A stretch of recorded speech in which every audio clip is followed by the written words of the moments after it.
When the B-25 Mitchell roared overhead that night, flying low enough for me to feel the vibration in my ribs, I realized the Americans had finally unlocked the one weapon Japan feared more than any gun, any tank, any carrier strike group.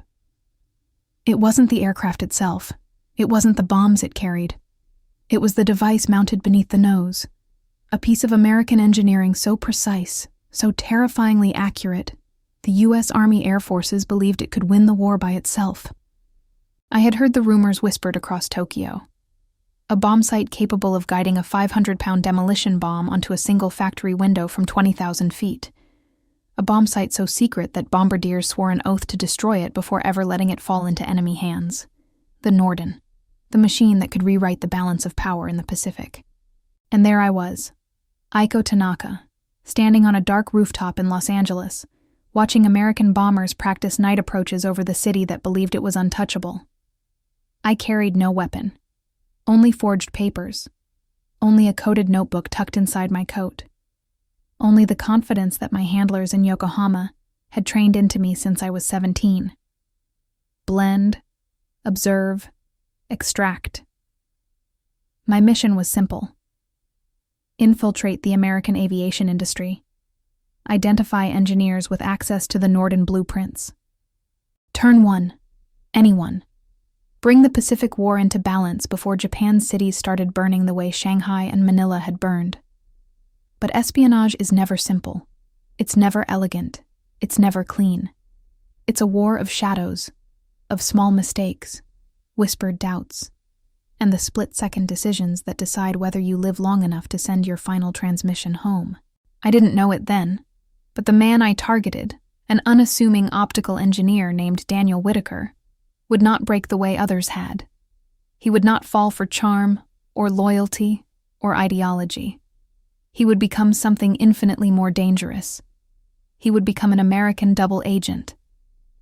And in the weeks that followed, as the FBI tightened its net around me, and the OSS quietly moved into Los Angeles under new orders from Washington, I learned a cruel truth. You can infiltrate a country, you can steal its secrets, you can walk its streets unnoticed, but you cannot outrun the consequences of choosing the wrong man to trust. Stay with me.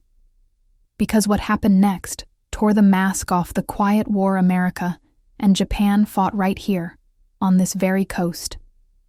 Before we dive into the operation that nearly changed the course of the Pacific War, the recruitment attempt, the coded messages, the FBI surveillance teams moving through Los Angeles like ghosts, I need to ask you something. From where are you watching this story right now? Are you somewhere in California? Maybe Texas? New York? Florida? Ou talvez você esteja em algum lugar completamente diferente que eu nunca imaginaria? Tell me your city in the comments below. I want to know exactly where this story is reaching. And while you're down there, hit that like button if narratives like this, real espionage, real war, real American power, speak to you. Show YouTube that you want more stories like this, stories hidden behind classified files and forgotten archives. And if you haven't subscribed yet, what are you waiting for? We have incredible episodes coming, every one more intense than the last. Turn on those notifications so you never miss what comes next. I arrived in Los Angeles under a name that didn't belong to me, holding papers printed on American stock, but forged in a basement in Yokohama. The city smelled of oil, hot metal, and war money. Every street humming with factories turning out engines, bomb racks, and aircraft frames for the American war machine. The Americans were confident, loud, certain of their victory. And that confidence was exactly what made this place vulnerable. Confident men make predictable mistakes. My handlers back in Japan had studied every blueprint of Los Angeles like surgeons preparing for a difficult operation. They understood the flow of workers in and out of North American aviation. They memorized the shift rotations at Douglas Aircraft in Santa Monica. They analyzed patterns, where the engineers drank after long nights, which diners they preferred, which trolley lines they took home. But among them all, one name was circled in thick red ink: Daniel Whitaker, optical systems engineer, age 31, quiet, unmarried, overly dedicated to his work, and, most importantly, assigned to calibration testing for a classified bombsight The Americans guarded like a crown jewel. The Norden, if Japan could understand how it compensated for aircraft drift, how it stabilized its gyroscopes, how it calculated release trajectories using nothing but gears, prisms, and a mechanical brain, then maybe the B-29 raids that our military feared could be blunted. Maybe our cities would not burn the way their strategists whispered they would. Maybe Tokyo would survive. My mission was never to steal the device. That was too dangerous, too visible. My mission was simpler and far more personal. Recruit the man.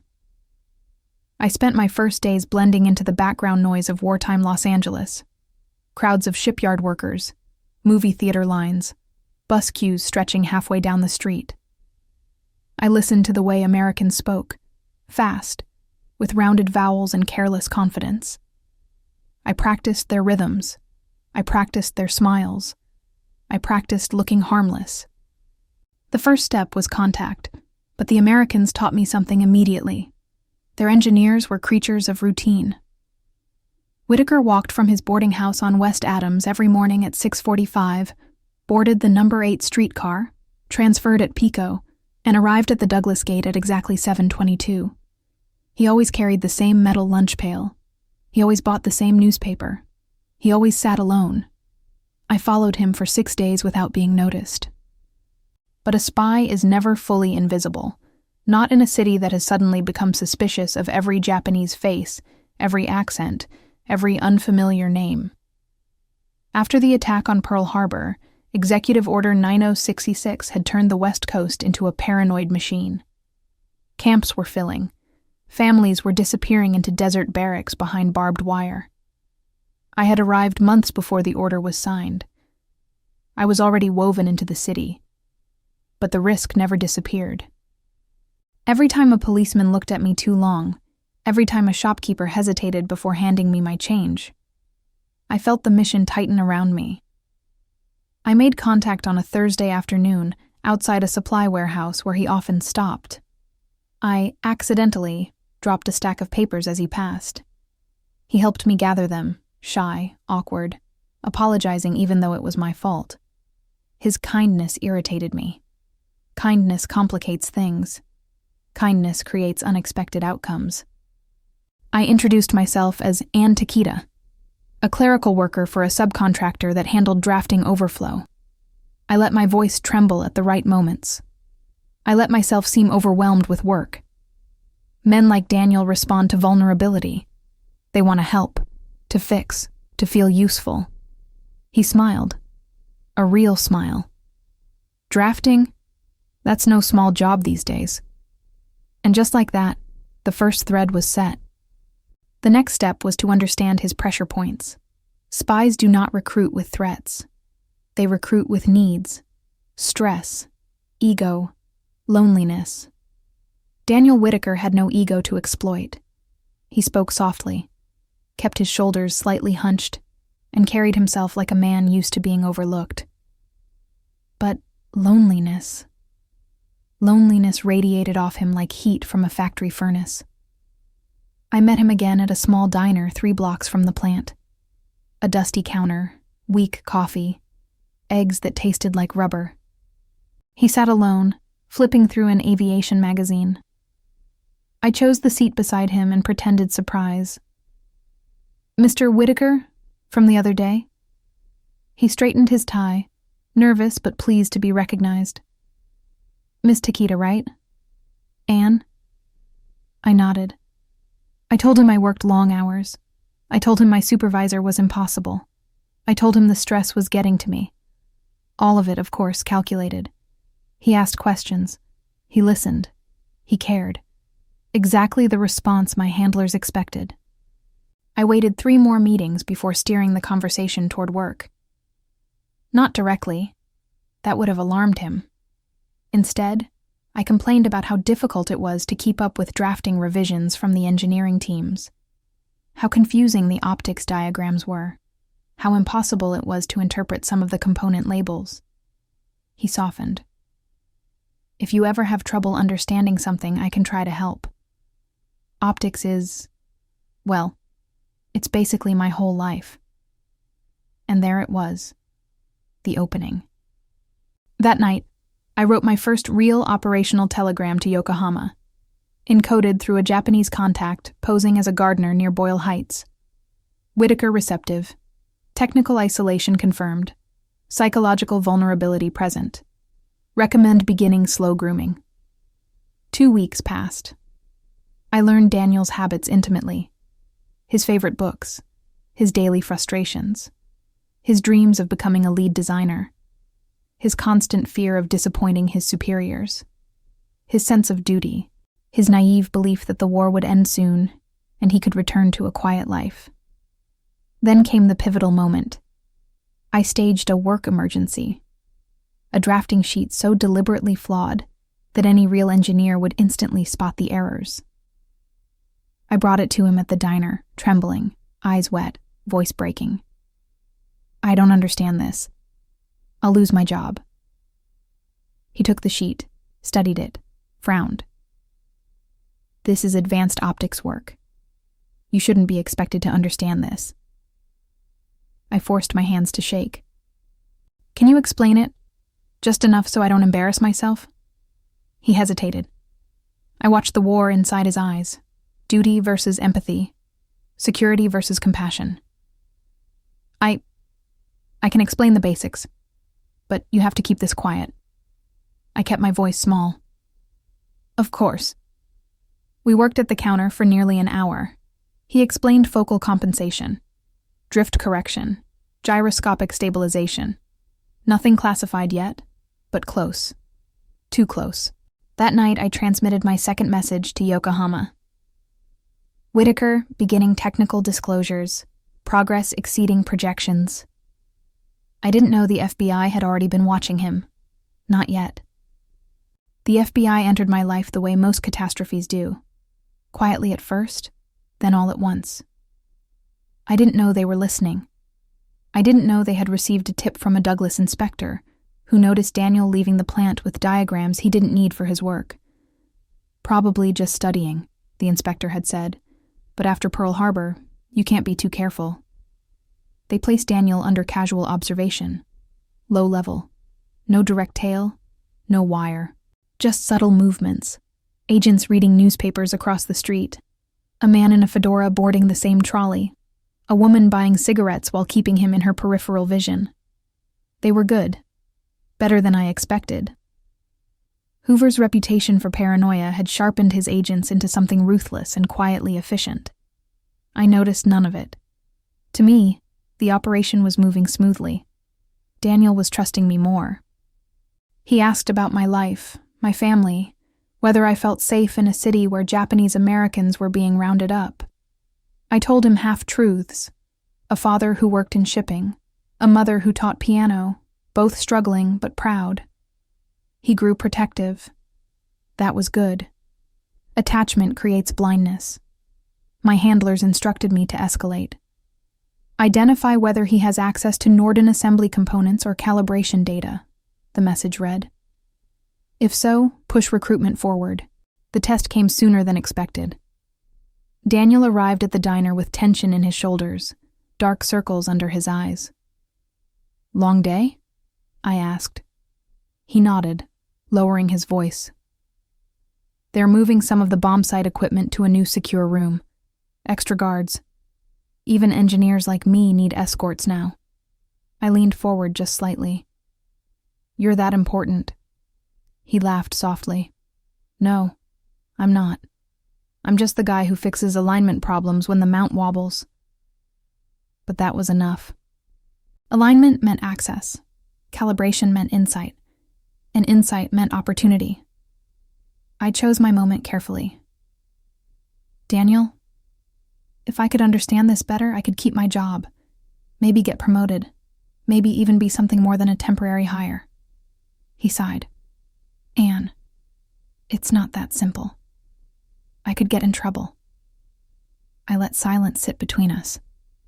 Then I whispered, I trust you. Trust. A word Americans wield like a shield. It disarms them. It flatters them. And for Daniel, it opened a door that should have stayed locked. He agreed to meet after hours, somewhere quiet, so he could explain safely. He genuinely believed he was helping me. That was the tragedy. That was the weapon. But the FBI was already tightening its grip. One agent, Special Agent Marcus Ellery, noticed Daniel repeatedly slipping away after his shift. They marked his path. They photographed his contacts. They noted every unfamiliar woman he spoke with. My picture appeared on their desk within days. They ran my name. Nothing suspicious. They checked my background. Clean. Too clean. They dug deeper. They visited my address. I wasn't home. A young agent named Baker knocked on my neighbor's door.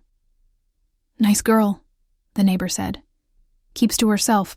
Works long hours." Perfect. Almost too perfect. Still, Hoover's FBI operated on a different wavelength. They trusted patterns more than documents, behavior more than paperwork. And one small irregularity triggered everything. "Why?" Agent Ellery asked. "Is this woman always with Whitaker, but never with anyone else?" By the time Daniel invited me to his boarding house under the cover of night, the FBI had already planted their first listening post across the street. I didn't know. I didn't see the shadow watching me climb the steps. I didn't feel the trap closing. Not yet. Daniel's room felt like a place frozen between two worlds. Papers neatly stacked, books aligned with mathematical precision, a bed made so tightly it seemed untouched. He lived like a man afraid to take up space. I used that. I stepped quietly, deliberately, letting him feel my presence without overpowering him. He poured 2 cups of coffee, hands shaking just enough for me to notice. "I don't usually do this," he admitted, "bringing someone here." "That makes 2 of us," I whispered. I watched him relax, just barely. Trust was a delicate operation. Too much pressure and it snaps, too little and it drifts. The Americans call it calibration. I call it survival. He pulled out a folder, not thick, not marked, but important enough that he handled it like it might burn his fingers. "These are just sketches," he said quickly. "Concepts, nothing classified." I nodded, though both of us knew he had crossed a line the moment the folder left the plant. He pointed to a page showing the bombsight's mechanical heart, a network of gears and cams forming what American bombardiers called the mechanical brain. He explained how it corrected for wind drift, how the gyros stabilized the platform, how the bombardier used a 24-power telescope to lock onto the target. He even described how the system interfaced with the autopilot, allowing the bombsight to take control of the aircraft during final approach. Each detail was a small victory, but something in his eyes made me pause. There was a flicker of doubt, something unsettled. I let the silence hang before asking, "Why are you helping me, Daniel?" He swallowed. "Because you care about this job. Because you're smarter than people give you credit for. And because, I don't know, I just feel like I can trust you." Trust again. The word Americans cling to like rope in a storm. I leaned closer. "You can." But before I could steer the conversation toward deeper disclosures, there was a subtle knock on the boarding house door below. Soft. Too soft. Civilians knock with impatience. Agents knock with caution. Daniel didn't react, but my pulse sharpened. The knock came again, followed by muffled voices. I froze. My training screamed. Someone was checking occupancy. Someone was asking questions. Someone was gathering data. Daniel stood. Probably Mrs. Kowalski checking on rent breaks again. She's always... I raised a hand. "Don't." He paused, confused. The voices faded. Footsteps moved down the hall. I exhaled slowly, calculating. That wasn't a landlady. That was reconnaissance. A proximity test. Someone mapping my presence. Someone closing in. I folded the sketches carefully. "Thank you for showing me this. Truly." My voice stayed steady, but inside, Alarms pounded like anti-aircraft shells. He smiled, relieved. We can look at more tomorrow. Tomorrow. Meaning he had more. Access, willingness, curiosity. The trifecta for recruitment. But tomorrow might never come. If the FBI was watching, their net was tightening. I had two choices: accelerate the operation or disappear. I chose acceleration. When I stepped out into the cold night air, I saw a man standing under a street lamp with a newspaper. He wasn't reading. He was waiting, watching. I didn't look in his direction, didn't flinch, didn't break pace. I walked into the dark like a woman with nothing to hide, but my mission had shifted. I wasn't just trying to recruit an engineer. I was trying to outrun time. The next morning, Los Angeles was wrapped in a thin gray fog rising from the coastline. The city looked softer that way, muted, almost innocent. But my mind was razor sharp. I could feel the surveillance tightening around Daniel, and if they had him marked, they were inches from marking me. My orders from Yokohama were clear. Secure calibration data, prioritize drift control diagrams, avoid exposure.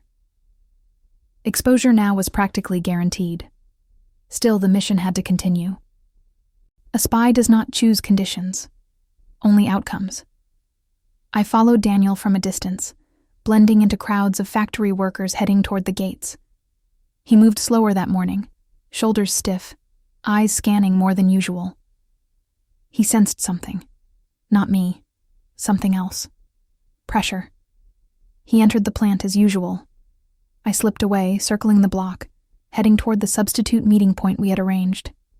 An alley behind a shuttered warehouse where he sometimes slipped out during lunch. I waited. 30 minutes. 40. An hour. He didn't come. That meant only two things. He was being watched, or he was being questioned. Both were dangerous. A car passed. Black sedan. Federal plates. My pulse tightened.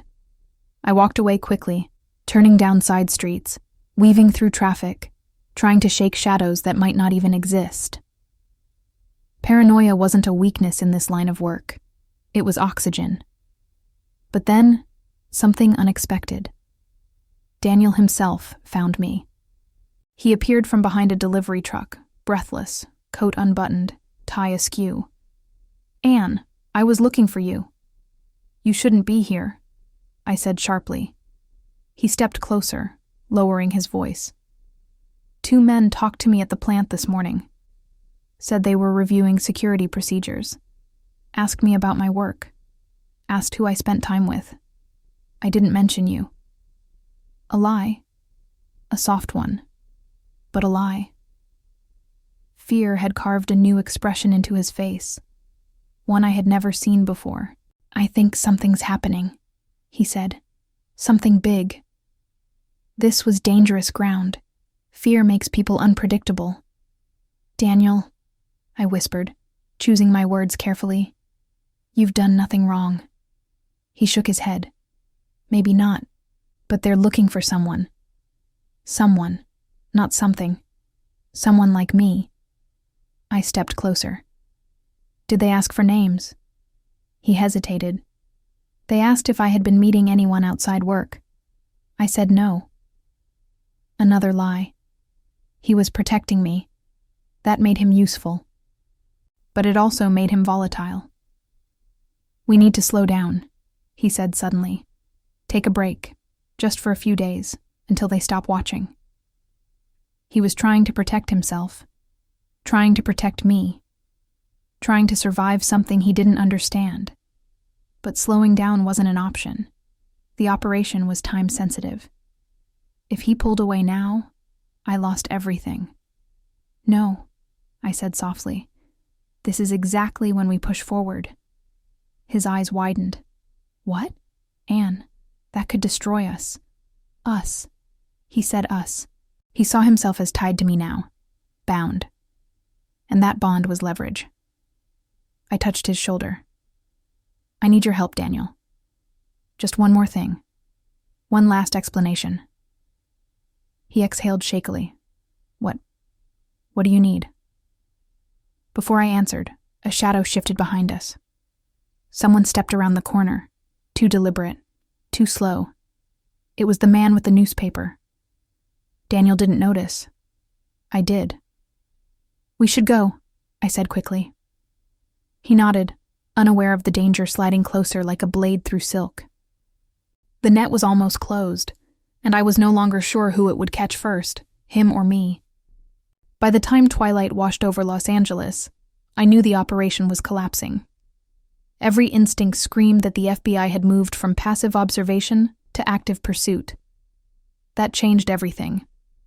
That meant they were preparing to make a move, either on Daniel, on me, or both. I needed the final piece of the bomb site's calibration information before the trap closed. Without it, the mission failed. And failure, for someone like me, was not followed by exile or reassignment. It was followed by silence. Permanent, uncompromising silence. The rendezvous point was a small park near the trolley line. Children had once played there, but wartime rationing had drained the laughter from public spaces. Now it was nothing but empty benches and rustling trees. Daniel arrived late. His hair was damp with sweat even though the air was cool. He kept glancing over his shoulder. "We shouldn't meet like this," he whispered. They talked to me again. They asked if I'd seen anyone suspicious. Anyone Japanese. I held his gaze. "And what did you say?" "That I only see you." His honesty pierced deeper than any officer expected. This was why operatives avoided emotional attachments. They make missions unpredictable. Messy. Human. I lowered my voice. "Daniel, if you truly want to protect me, then you need to help me finish what we started." He looked torn, terrified. "What do you need?" I pulled a small notepad from my coat. "The final corrections. The drift compensation settings. You said you understood how the gyros align during bombing runs. I need you to walk me through it." "Exactly." His breath caught. "Anne, that's classified." "I know." For a long moment he stared at me, eyes swirling with fear, confusion, and something darker, recognition. He was finally beginning to understand. Not fully. Not yet. But he sensed the truth pressing against the edges of his mind. Then he whispered, "Who are you?" A single question. The one I'd tried to avoid. I opened my mouth to give him a soft lie, but footsteps interrupted. Purposeful. Heavy. Trained. Out of the shadows emerged Agent Ellery. "Daniel, step away from her." Daniel froze. He didn't understand. Not fully. But he understood enough. "Anne," he whispered. I stepped back, slowly, calmly. Ellery raised a hand. "Miss Takeda, if that's even your name, don't run. We only want to talk." Talk. Americans always pretended arrests were conversations. 2 more agents tightened in from the sides. My mind mapped escape routes in seconds. The park's side path, the gap between the benches, the alley behind the drugstore, the crowd by the trolley stop. My pulse didn't rise. Training kept it steady. Daniel took a step toward me. "Just tell me the truth." I couldn't. The truth would destroy him faster than the FBI ever could. Instead, I whispered the only words that mattered in that moment. "I'm sorry." Then I ran. Not blindly, not desperately, with precision. I vaulted the bench, cut across the grass, dodged a reaching hand. An agent lunged and missed. Another shouted. A flashlight beam split the darkness.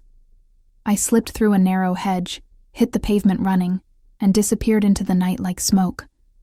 Behind me, I heard Daniel shout my name, my false name, before the agents swarmed him. He would never see me again. But the war would, and the war had just taken a very different turn. When the FBI finally pulled Daniel from the ground that night, breathless and shaking, the quiet war that had unfolded in the shadows of Los Angeles came to an end. I vanished into the city's darkness, carried by the same war that had created me. But America kept moving. The factories kept roaring. The bombers kept launching from runways stretching across California, carrying the Norden Bombsight tucked inside their noses like a sacred instrument. And when those aircraft crossed the Pacific, guided by the precision of that American-built mechanical brain, the course of the war shifted for good.